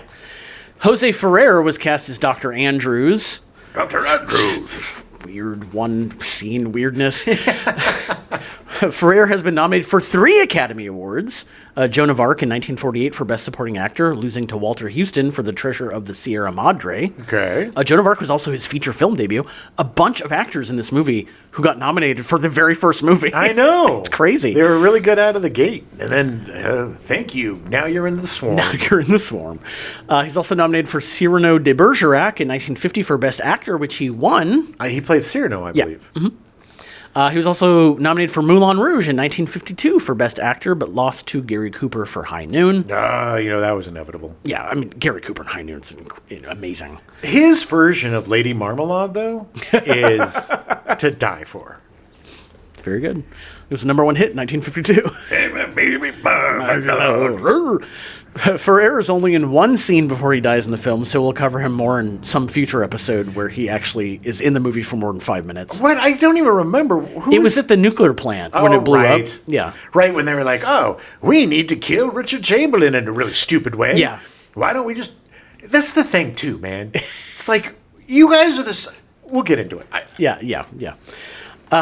In fact, José Ferrer appeared in this movie as a favor to Irwin Allen. Because they were friends. He was actually shot his one scene in one morning by walking across the Warner Brothers lot from the soundstage where he was filming The Return of Captain Nemo, a CBS TV miniseries that he was also making for Irwin Allen at the same time. I remember watching the Captain Nemo. Oh, yeah? Oh, I loved Captain Nemo as a kid. Jules Verne. I love Jules Verne. Oh, yeah. I just love the idea of Irwin Allen being like, "Hey man, I got a part for you." And he's like, can we just borrow you for like 4 hours? It was like Sean Connery for Time Bandits. Exactly. Left one set. He's like, "Can you just show up for a few minutes?" Yeah. Sure. Yeah. Give me some cigarettes and a couple of martinis and I'm in. Ferrer's final role was in 1991, playing himself in the sitcom Maniac Mansion, created by Eugene Levy. Okay. Did you know about this? I remember Maniac Mansion. The name, I just don't... Maniac Mansion, to me, was a video game that I played. This was not it. I don't know. I need to find this because A, didn't know it was Eugene Levy. B, it ran for 3 seasons. Yeah. No idea this even existed. Yeah, it's weird. I'm going into a very deep rabbit hole with this weird show. Ferrer died of colorectal cancer in Coral Gables, Florida on January 26, 1992, 18 days after his 80th birthday. Colorectal cancer. Because cancer getting these people when they're old is just nasty. His son, Mel Ferrer, was a big actor. He was in RoboCop and... Miguel, what did I say? Mel. To his friends. Goes by Mel. Yeah. Miguel Ferrer, his son. He was in a huge bit. He died huge, too, didn't he? I do think he's dead, yeah. Oh, he was such a good guy. His performance in RoboCop is legendary. Oh, yeah. Legendary. Yeah. Someday my son's going to snort cocaine off of a hooker's ass in an ultra-violent movie. Patty Duke Astin was cast as Rita Bard. Duke's feature film debut was in 1958 with Country Music Holiday at the age of 11. Nice. I didn't know this about Patty Duke. In 1959, at the age of 12, Duke was a contestant on the $64,000 question and won $32,000. I guess you didn't get the $64,000 question. No, but still $32,000 in 1959 is a ton of money. It's like $6 million today. Yeah. The game show was revealed to have been rigged, and she was called to testify before a panel of the United States Senate. This is so effed up, by the way. So effed up. She was 12. She was 11 at the time, 12 when she was doing this. Yeah. My God, she was a victim. Duke eventually testified before congressional investigators and broke into tears when she admitted that she had been coached to speak falsely. Yeah, of course. She's a child. Yeah, and that was the beginning of, like, why there's so many rules now with game shows. Well, yeah, because there was that. There was the one quiz show, the most famous one. It was based on the $64,000. Right, but it was it wasn't her that started the scandal. No. She was just caught up in it. She was part of it, yeah. And this just shows you how morally bankrupt they are, that they would bring in a 12-year-old to testify, cause her to cry, and blame her. I mean, my God, she's just a kid. You do what adults tell you to do. Right. I mean, she's 12. She can't make decisions. I can be like, I'm not doing that. Legally, she can't make decisions. No. What a bunch of a-holes. But she was okay. At 15, she would appear as Helen Keller in The Miracle Worker, winning an Academy Award for Best Supporting Actress. Yeah, that's what we remember her most from, was The Miracle Worker. She won the award when she was 16, and she was the youngest person at the time to have received an Academy Award in a competitive category. She didn't even have any lines. I'm just kidding. She's mostly used her hands. She just was like, yeah, I could do it. Give me an Oscar. Yeah, give me an Oscar. She did. You know what's crazy? Everyone's going to look back, and this is going to be the moment we jump the shark, Jim. What's crazy, too, is I'm pretty sure she did another Helen Keller movie when she was older, and she played the nurse. Oh, the teacher or whatever? The teacher, yeah, whose name I forget, but we all learned as a kid. Because Helen Keller, the Helen Keller story is one of the most amazing stories of humanity I have seen everything about Helen Keller, and I still don't get how she managed to learn to speak. She must have been so brilliant. Yeah. So brilliant. I mean, the brain... Anytime, like Hawking or her or anybody that's trapped inside their body and can't communicate, it just seems like that would be the worst type of hell ever. And for her not to be able to hear or speak or see, she was blind and deaf, right? Yes. The way she learned was that the teacher literally was putting the letters that she formed in her hands into Helen Keller's hand. Yeah. And she figured out that, like, PLATE, those thing was the plate that she was holding. It's insane. Watch South Park and their Helen Keller episode. It's a musical. Water, Helen, water. Water. Very, water was the big one. That's where I think that's where it clicked, was water. Exactly. Yeah. Watch the South Park if you really want to have an in-depth. The only thing I remember from The Miracle Worker is the very beginning when the dad realizes that she is deaf, and he's just standing over the crib clapping as hard as he can right in front of the baby's face. Listen to me! I was like, well, that actor is deaf now. Yeah. What a good baby. They got a deaf baby to play that, probably. Yeah, well, it was, so she was the youngest to win in that category until 1973, when Tatum O'Neal won at the age of 10 for Paper Moon. What an amazing performance by Tatum O'Neal. What bad parenting by Ryan O'Neal by putting Tatum O'Neal in that movie, by the way. Tatum O'Neal still is the youngest actor to be nominated and win a Best Supporting Actress Oscar. Poor Tatum O'Neal. She had it rough, man. Yeah. She was really good on Rescue Me. She came back and did some acting. I don't know what she's doing now, but she had a resurgence for a while in the aughts. And you forget just what an amazing actor she was. Duke had a lot more success on TV than in most features. Her final role was in Power of the Air in 2018, a religious film. Okay. Yeah, it looks awful. Duke died on the morning of March 29th, 2016 in Coeur d'Alene, Ohio, of sepsis from a ruptured intestine at the age of 69. Way too young. Poor Sean Astin. She was another one of those that John Astin was her third marriage, and she got married 2 more times after him, and the 5th marriage is the one that stuck. Oh, okay. Yeah. She was also had the Patty Duke show when she was a kid, and that was a huge success. So she did good. I mean, she had a career. Well, a lot of these I'm going to cover much quicker because there's so many of them. But definitely, we'll cover Patty Duke again at some point. She was not good in this movie. It was such a bizarre and off-putting performance. The whole thing about her being pregnant and the doctor being in love with her. I think it was Alejandro Rey, which I didn't put him in the script. He was great. He was great. It was just weird. There were so many just jumping to conclusions. We saw, like, the fact that with Katharine Ross and Michael Caine and, like, I just want to spend time with you. It's like, was the flirting all off screen? Yes. Like, I don't understand. Yes, all of the charm was off screen, Adam. It just was so bad writing. It was just bad writing. Well, and also, Patty Duke was playing some ingenue or something in this, and she was not. It was weird. There was literally no reason for her to be in this movie. No, and also it was really confusing because she was getting on the train, and then... But she started giving birth. Oh, right. She was like, they got to get her back inside. Because the doctor was like, just look me up whenever you get where you're going. Yeah. And thank God she didn't get on that train, because otherwise she'd be pancake meat. She'd be dead, and she wouldn't have fallen in love with the man who delivered her baby like some sort of, I don't know... That was literally the weirdest, most uncomfortable part, where she just looks at him and is like, I fell in love with you while giving birth. It's like, what? Some bizarre medical Stockholm syndrome or something. Is that what you were thinking about? Because I'm pretty sure everyone I know that's giving birth isn't thinking about falling in love with anybody. Now that the baby's out, I'm coming in. Oh, God. I'm knocking on heaven's door, baby.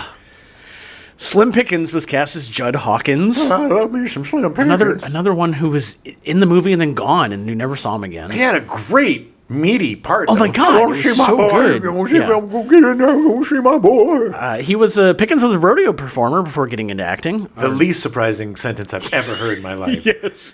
He mostly acted in westerns, but did appear in some comedic roles, including Dr. Strangelove, Blazing Saddles in 1941. He was goddamn brilliant in Blazing Saddles. I mean, he was so effing fun. The guy, again, he was a dude that could play drama and play comedy, and you would think with that funny little voice and that look of his that he would just be Comedy Jones, but the whole time he was on screen and he was being so intense about his boy, I could not stop looking at his mouth. He had awful teeth.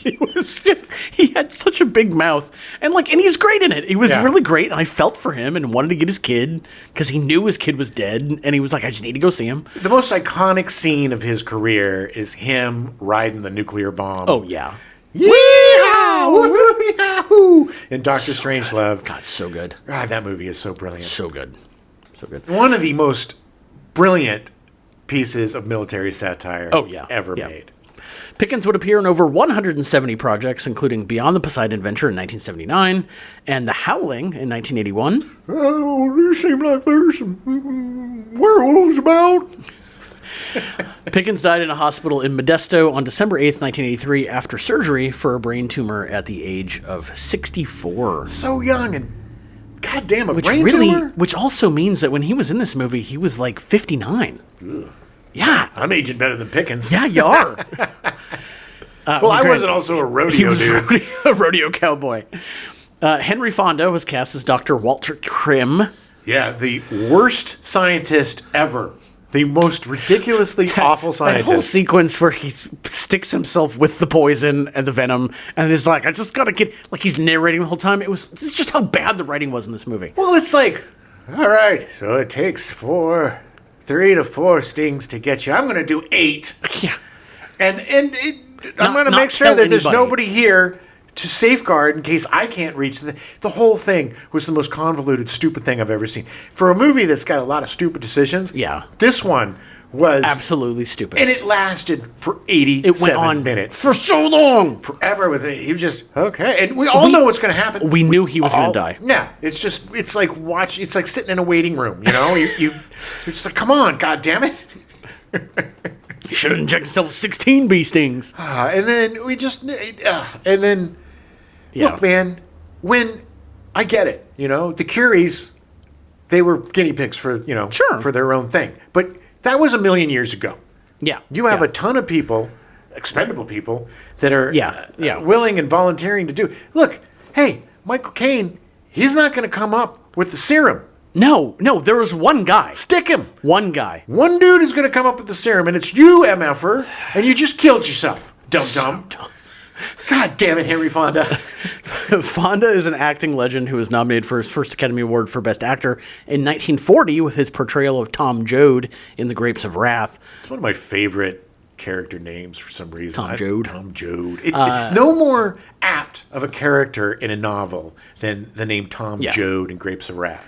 Sadly, he lost to James Stewart for the Philadelphia Story because James Stewart wins everything.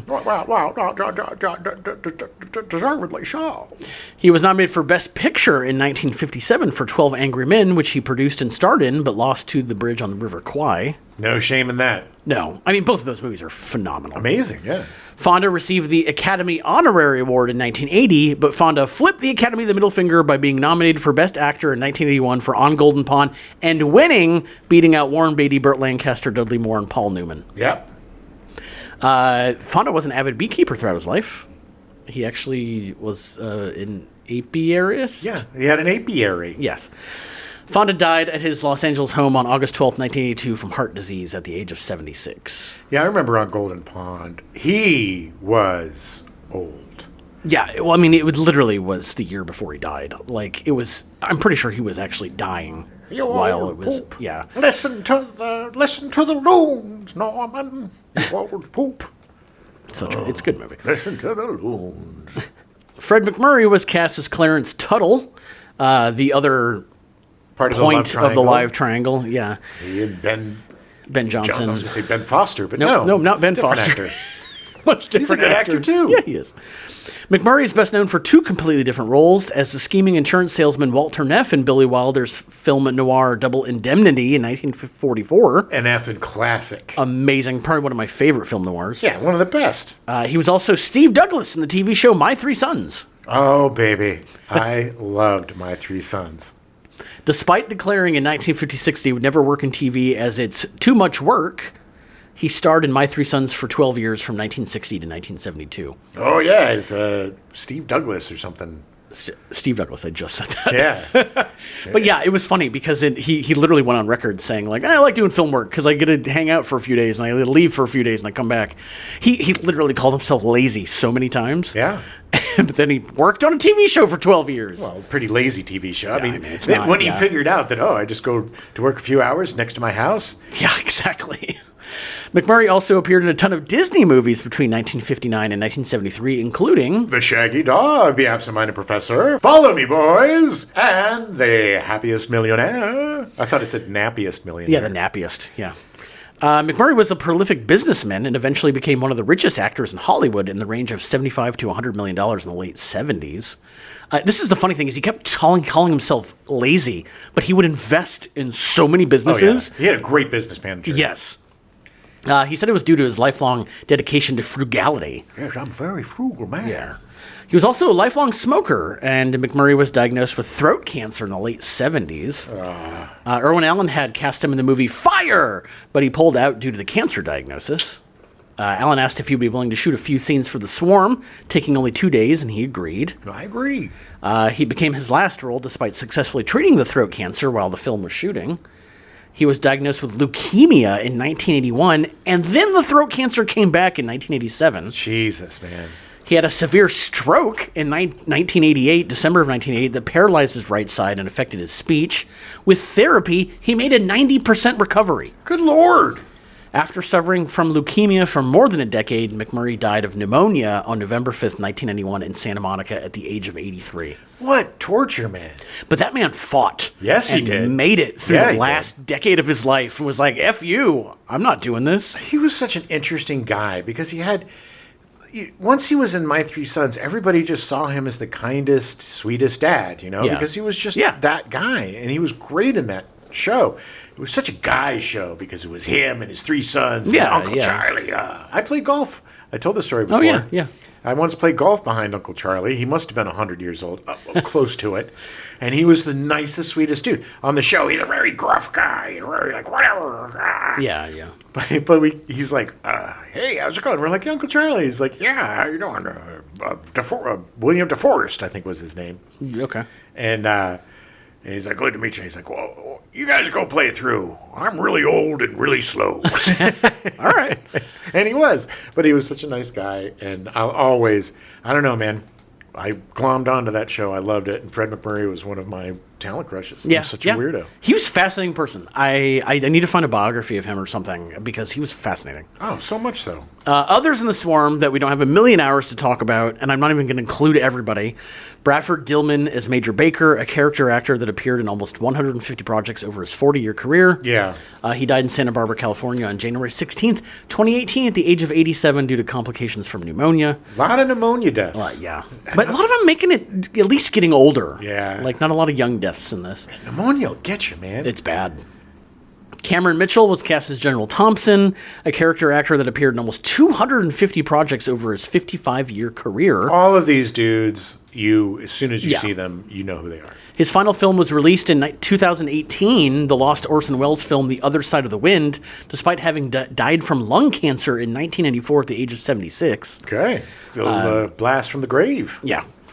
Christian Juttner was cast as Paul Durant, a child actor who retired from acting in 1981 at the age of 17.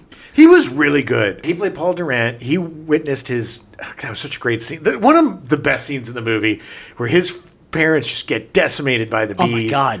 He gets in the car, and he's just freaked out, and he's just driving. Honking the horn, driving. Oh, my God. When he comes into the town, he's like, beam, beam, and just driving. People are like, what is going on? What's going on? He finally crashes, and he's just still driving. He's like, oh, my parents are doing it. He's still driving. He was so freaked out. It was such a good performance by that little guy. He saw the giant bee. He was the first one to see the giant holographic bee. Yeah. Or psychotropic bee. Having a hallucination about a bee. Sure. That's, I think, what I was trying to say. Yeah.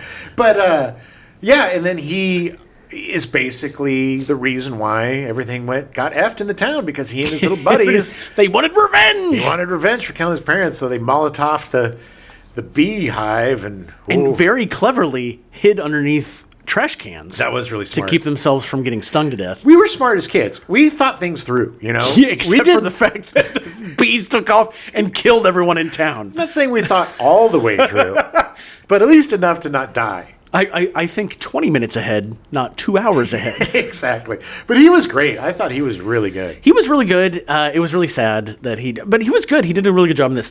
Christian Juttner was in a ton of stuff for like 10 years.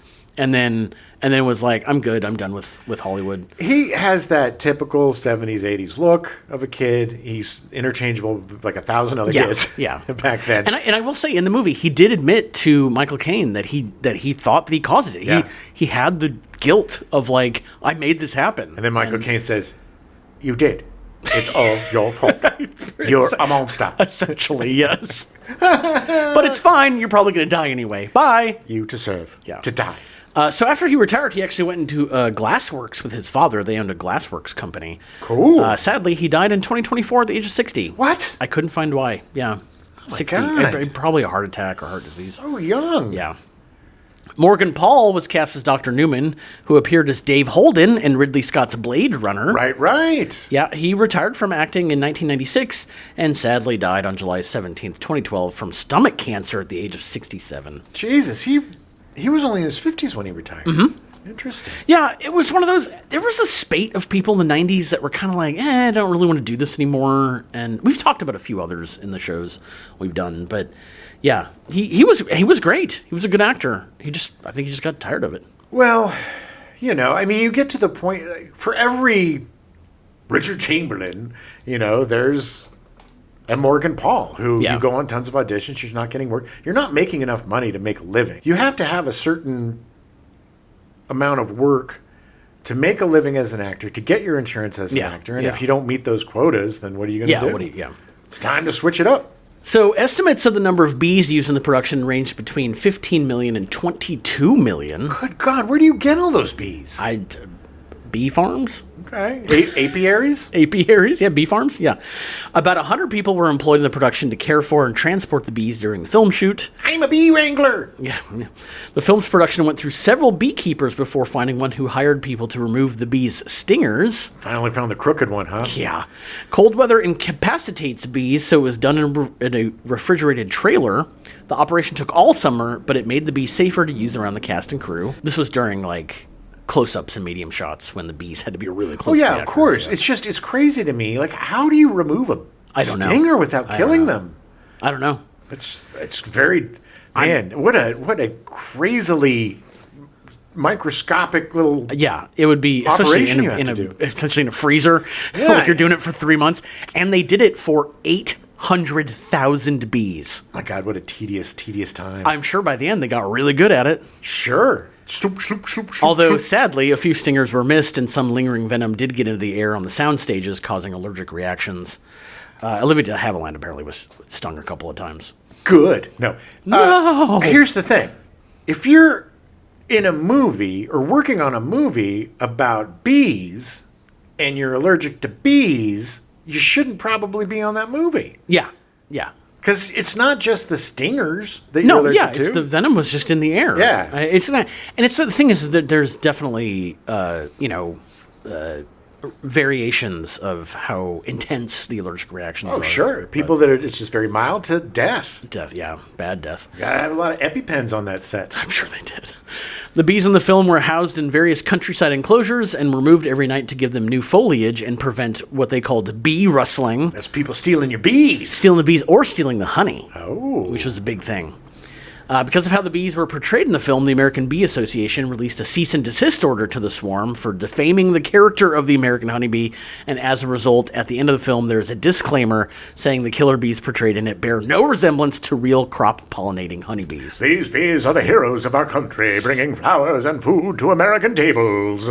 Yeah, I get it. Can you imagine being part of the American Bee Association in the 70s where they're like, stop talking about Africanized bees? Yes, it's not the same as our honeybees. It's you're gonna kill all the bees. Bee wrestling. I would love to be a bee wrestler. Those tiny little lassos.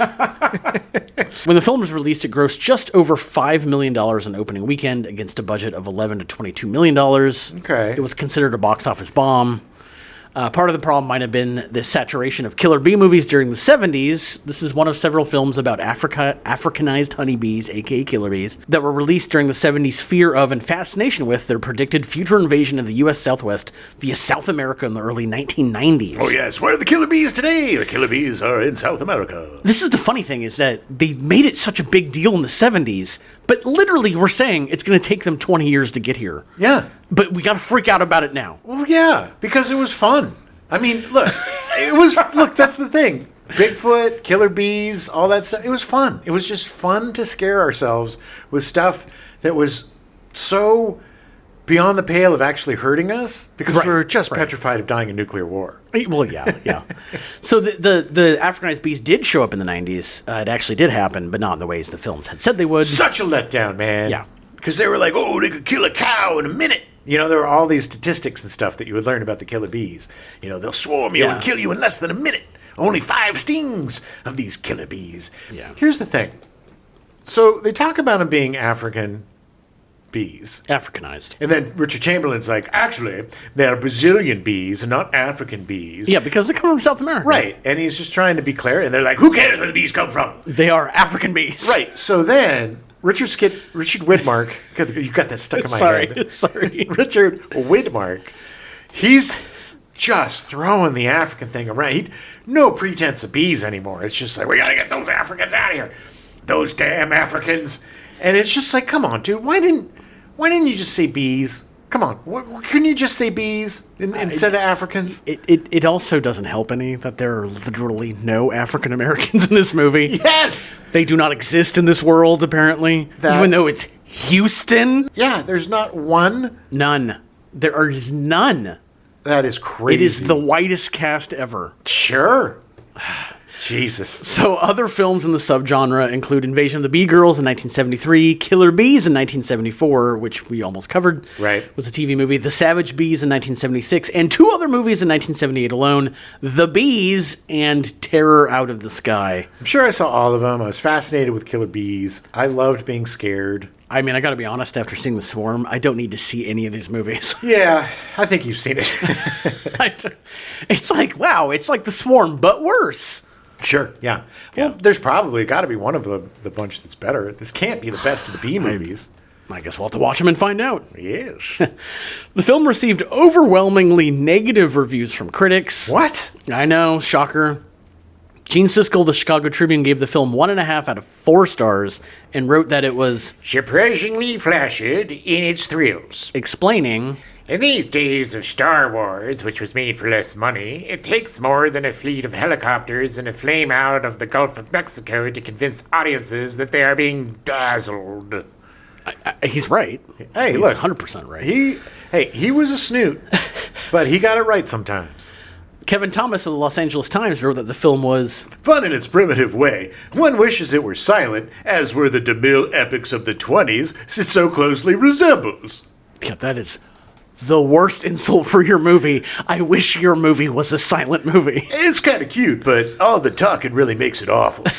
Such bad acting. The Sunday Times described The Swarm as simply the worst film ever made. Well, I don't know if I'd say that. No, that's hyperbole, but it's not great, but it's definitely not the worst. It's not even the worst movie of this month. No, that is true. Despite its large negative reception and box office failure, Paul Zastupnovich was nominated for the Academy Award for Best Costume Design. I think they only nominated him because they wanted to say his name. The funny thing is that he was nominated again for When Time Ran Out, which we'll talk about here in a second. Look, costumes were horrible. When Michael Caine shows up in his beige leisure suit. Leisure suit Larry? That's the thing that's so crazy, too.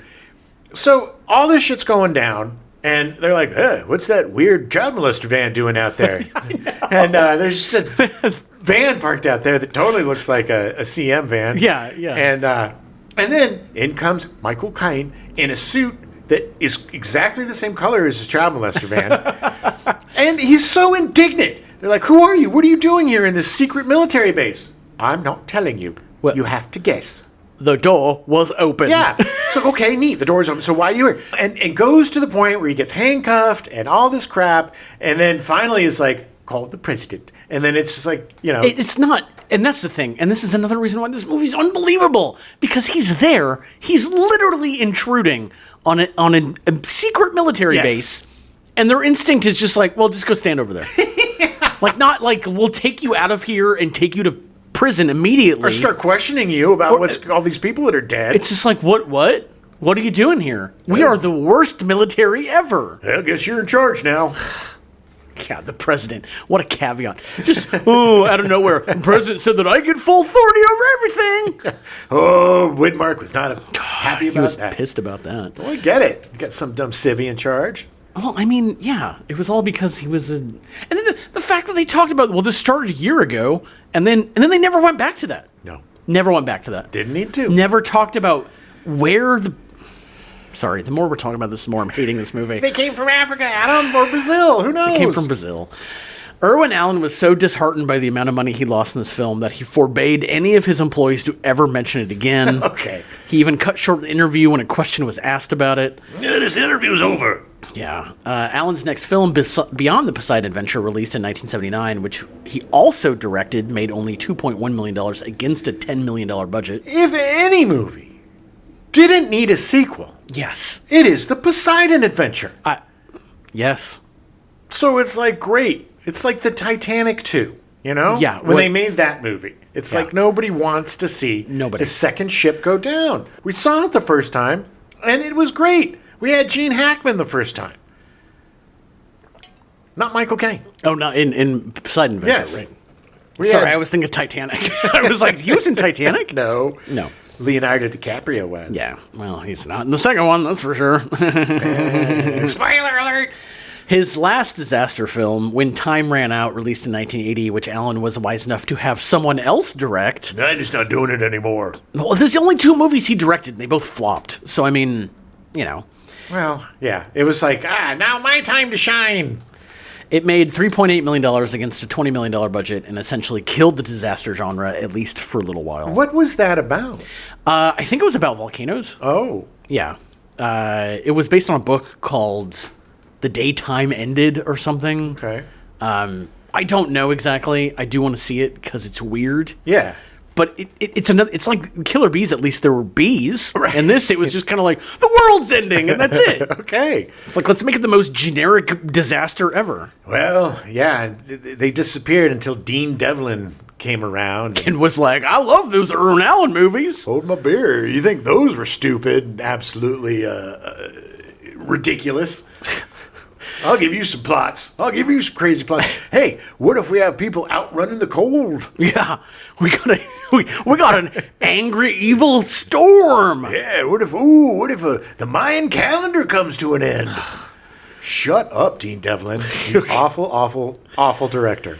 So when the film was originally released in theaters, it ran for 1 hour and 56 minutes. That's the official theatrical release time. Okay. In the 1980s, when it was re-released on Laserdisc, it was as an extended version that ran for 2 hours and 36 minutes. Why? Nobody wanted 40 more minutes of this movie. Why? Because I want to see the original version. At least I think that would have been tighter. You know what? You can't. Sorry. It's never been released. We can't have nice things, Adam. It is literally the DVD, the Blu-ray. From what I could find, there is one German company that released the theatrical version on a double disc with the extended version. Right. I actually found a website where a guy went through and literally marked out each extra scene that's like longer or added. And I got like 10 minutes into the movie and was like, I can't do this. I can't do this. So, just from what you saw, was it mostly like the stuff in the bunker that was cut out?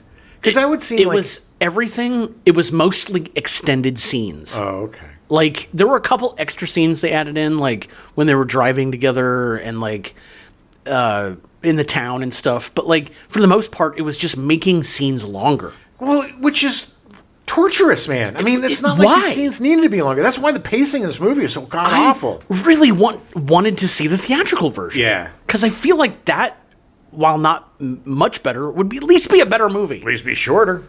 That's for sure. It'd be less torturous. Yes. I just don't understand whoever was like, yeah, we need more of the swarm. Well, it's just it's a real shame because I love the Irwin Allen disaster movies. Me too. I love Towering Inferno. I love disaster movies are amazing. They were so much fun and so tongue-in-cheek, and you laughed at them, but you were kind of scared. It did what it was supposed to do. Yeah. And it brought all these big stars together.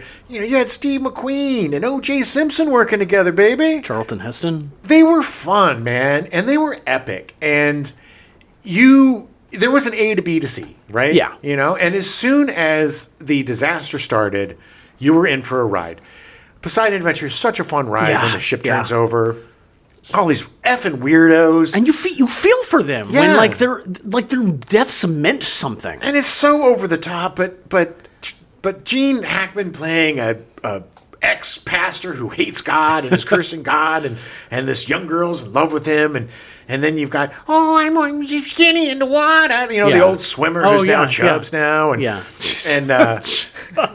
and she dies. It was so much fun. The formula worked so well, but it broke the formula on this one because I think a lot of the issue was that most of these characters had zero backstory. Right. Like we had no idea. They were very two-dimensional. We had no idea who any of them were. Well, because there's too many of them. Yeah. The thing about the other disaster films is everybody's clumped together and they're working towards something. Everybody is together trying to get out of the ship. Right. So we can talk to each other and be like, back when I used to be a gambler and I met my hooker wife. Yeah. And this reminds me of that time I used to be able to swim. Exactly. Yeah. So we get to know them. Or Towering Inferno, same thing. And there's groups and they're all moving to the same place. It's this, like I said, if it concentrated on the town, and this town was going to get massacred by the bees, and we took away the whole global phenomena about it, and focused it, and got everybody out of that goddamn bunker, and brought them to the town, and had everybody clustered together. I mean, that's the thing that made Kingdom of the Spiders fun, is everybody ended up in the same place together, trying to survive. And this just didn't have any of that. And once you got to any sort of urgency or caring about the characters, then boom, we have the train crash that kills half of them unceremoniously. It's not even the bees really that killed them. No. Well, I mean, technically, yes, the bees caused the crash. They go inside the thing, and then he accidentally hits the super fast button, and then they go too fast and crash. And what instinct in the bees is there to fly into machinery and destroy a train? It just doesn't make any sense. It's giving these bees some sort of nefarious plot against humanity or something. Look, man, try as hard as you want. Bees are not frogs. No, but look, even frogs. Frogs are nefarious MFers. We know that because we saw it in the movie. Frogs made sense. It's crazy and weird. Nefarious and weird. I was scared of the frogs, man. Yes. I wasn't scared of the bees. No. the bee stinging parts and the attack parts were fun, but there were not as many of those. It was as soon as it went to slow-mo, it was like, well, somebody's going to die. Yeah, slow-mo means death. As soon as you hit slow-mo, you're about to die. But yeah, it was very disappointing. But that's the thing. It's the intimacy. It's just like Stephen King, man. It's the intimacy of these giant epics that make it work. And there was no intimacy to this. Right. And it doesn't help any that Michael Caine sucked. He was just phoning it in so hard. Love him so much. But I have never seen a lazier performance from him. You know how we always say, oh, well, they may be in stinkers, but they never suck. God damn it, Michael, you sucked in this. He just didn't care. He just did not care. Could not give less of a shit. He finally read the script and was like, oh my God, this is awful. I'm just going to say my lines. Yeah. With absolutely no intonation at all. Until I get mad! Part of the reason that I looked up the theatrical version was because, to me, the best scene you talked about earlier was the kid driving the car in. Yeah. And, like, no one knowing what was going on. Yeah. To me, it's like you open the movie with that. Yes. And it's like, what is happening? Exactly. That felt very Stephen King-y to me. And was like... It was that like, okay, that's how you open the movie, and then we figure out, we meet the experts and we meet the people that come in and help.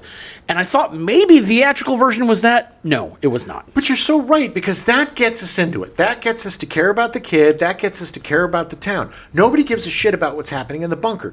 We walk in with these military people, which automatically kind of put us off, and everybody's already dead. We don't know why. And that opening scene takes 45 minutes. 45 minutes. And then you bring in Michael Caine in his little outfit, and you have this ridiculously useless bullshit about who's in charge and all this crap. Yeah. And nobody gives a shit about that. We want to know what's happening with Fred MacMurray and Olivia de Havilland and Ben Johnson. We don't give a crap what's happening with Michael Caine and Richard Widmark. It's... I'm going to curse you for the rest of my life.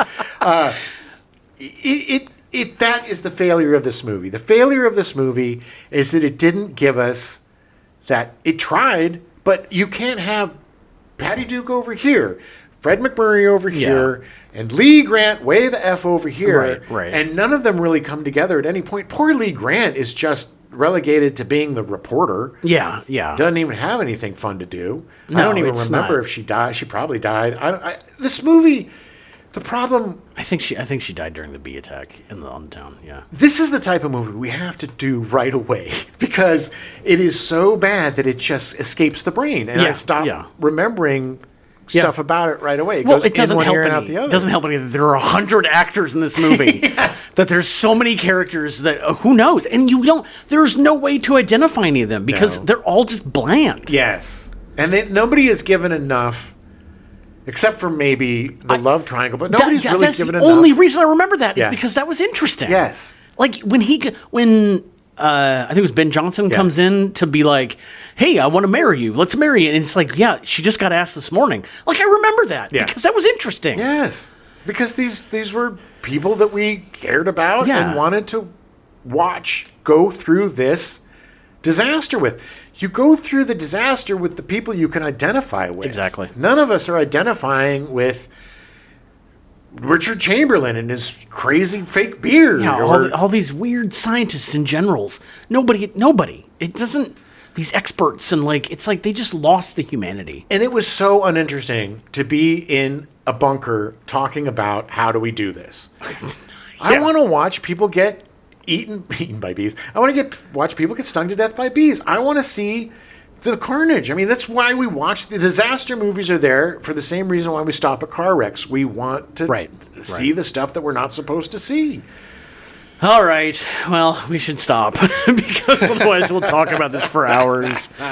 We'll be back next week with our Stepdad show. Well, look, it's definitely worth a watch. Yeah. Especially if you can find it. It was hard. Again, I had to go downtown and get it at Video Vortex. Yeah, which was free, which was awesome.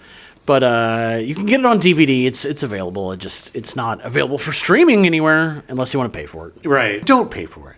Just don't do that. You'll feel bad. If it's on a streaming service, you're already paying for it. Fine. Don't rent this. Find it. I'm sure it's at a library somewhere. Just find it at a library. Just watch a crappy DVD version. And honestly, just watch The Towering Inferno. Yeah. It's going to be a much watch better time. Watch the Poseidon Adventure. It's such a better movie. Well, it's one of those movies that's fun to watch with your buddies and make fun of. Yeah. Just don't watch it alone. You'll just get depressed. It is sad. All right, we'll be back next week with our Stepdad Show and talk more about when animals attack. We gotta stop those Africans from invading DC! During filming, Caine, not Kate. Well, I mean, because it was all, yeah. What's her name? Sharon Stone. No. Mariel Hemingway. No. Meryl Streep. No. Kim Basinger. Yes, thank you. I was going through all the blondes that I knew. I would get there eventually. You got there. You didn't have to go through, you got it. Follow me, boy. Follow me, boys? Yeah. Follow me, boy. Follow me, boys. He was the kid that played Christian Jetner. And, right? No, that was Christian Jetner. He played Paul Durant. Oh, Jesus Christ. In these days of helicopters. Nope. Oh, sorry. In these days of helicopters. We now return you to your regularly scheduled program, He-Man and the Masters of the Universe, already in progress.